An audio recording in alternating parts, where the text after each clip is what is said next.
চাঁদপুরে জামায়াত প্রার্থী প্রচারণায় ব্যাপক সাড়া। চাঁদপুর সদর উপজেলার ১০ নং মডেল লক্ষ্মীপুর ইউনিয়নে বাংলাদেশ জামায়াতে ইসলামী চাঁদপুর ৩ সদর হাইনচর আসনের সংসদ সদস্য এমপি প্রার্থী অ্যাডভোকেট শাহজাহান মিয়া দাড়িপাল্লা প্রতীকের পক্ষে ব্যাপক গণসংযোগ করেছেন।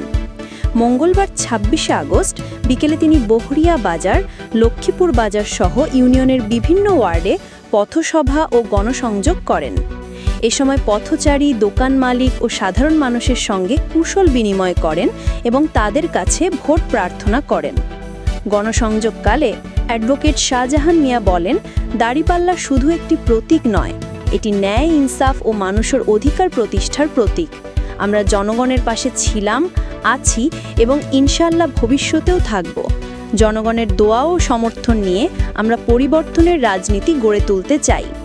এ সময় উপস্থিত ছিলেন ১০ নং মডেল লক্ষ্মীপুর ইউনিয়নের চেয়ারম্যান পদপ্রার্থী আলহাজ মোহাম্মদ কবির হোসেন খান, ইউনিয়ন সভাপতি Mohammad Hossain Khan, union secretary Enamul Kabir, union শ্রমিক কল্যাণ সভাপতি আবু তাহির সহ জামায়াতের স্থানীয় নেতৃবৃন্দ।